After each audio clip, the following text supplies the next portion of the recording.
तुझे क्या लगता है मैं इससे बातें करूंगा तुझसे अभी यहाँ पे? क्या चांस है?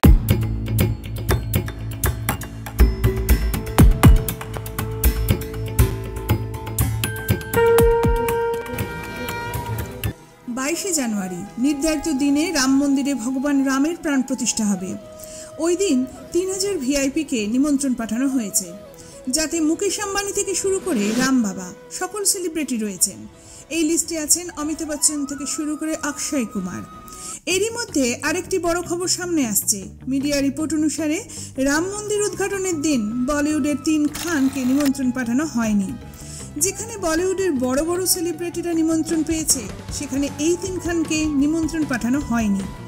এখন এদের কেন নিমন্ত্রণ পাঠানো হয়নি তা আমি বলবো আমার এই ভিডিওতে, এবং ভিডিও শেষে থাকবে অযোধ্যায় রিসেন্ট ঘটে যাওয়া কিছু অলৌকিক ঘটনা।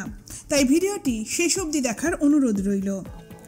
বন্ধুরা, অযোধ্যা আরও একবার সেজে উঠেছে, যার জন্য অযোধ্যাবাসীর সাথে সাথে গোটা দেশ অপেক্ষা করেছিল। যেদিন অযোধ্যায় রাম মন্দিরে ভগবান রামের প্রাণ প্রতিষ্ঠা হবে, সারা দেশের হিন্দুরা আজ অনেক অনেক খুশি, কারণ অনেক বছর পর আজ আমাদের ভগবান রামের প্রতিষ্ঠা হবে সেই জায়গায়, যে জায়গার জন্য আমাদের অনেক সংঘর্ষ করতে হয়েছে। অযোধ্যায় শ্রীরামের প্রাণ প্রতিষ্ঠার কাজ খুব জোরদারভাবেই চলছে। সামনেই 22শে জানুয়ারি, আর মাত্র কয়েকদিনের অপেক্ষা। এই দিনের জন্য অগণিত মানুষের সমাবেশ ঘটছে অযোধ্যায়।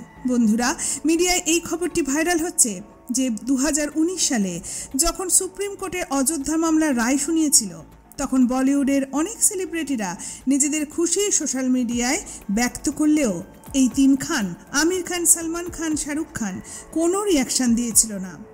আর আজ যখন রাম মন্দির উদ্ঘাটনের দিন উপস্থিত, তখন এই 3 খানকে নিমন্ত্রণ পাঠানো হয়নি। তবে এদের 3 জনকে নিমন্ত্রণ পাঠানো না হলেও অমিতাভ বচ্চন থেকে শুরু করে বিভিন্ন অ্যাক্টর অ্যাক্ট্রেসদের এখানে নিমন্ত্রণ জানানো হয়েছে। আপনাদের প্রথমেই কথা দিয়েছিলাম, বর্তমান সময়ে অযোধ্যায় ঘটে যাওয়া কিছু অলৌকিক ঘটনা আজ আমি বলবো, যা শুনে আপনারাও চমকে উঠবেন। 22শে জানুয়ারির জন্য সারা দেশ জুড়ে আমরা সকলে অপেক্ষা করে আছি, কিন্তু এরই মধ্যে একটি বিষয় সবার সামনে এসেছে, যেটাকে আপনি সংযোগ বলেন বা অন্য কিছু, কিন্তু ভগবান রামের জন্মভূমিতে হঠাৎই শকুনের দল আসতে শুরু করেছে। সবার মনেই এক প্রশ্ন, যে কোথা থেকে এলো এই বিলুপ্ত প্রায় শকুনের দল?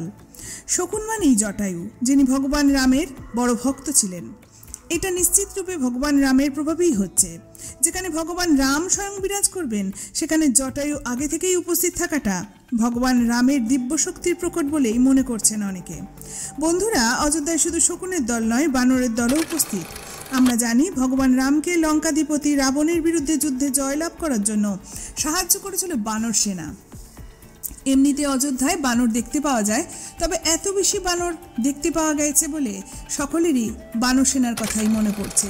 এখন আপনারা বলুন, এই 3 খানকে নিমন্ত্রণ না পাঠিয়ে ঠিক হয়েছে কিনা? কমেন্টে অবশ্যই বলে যাবেন।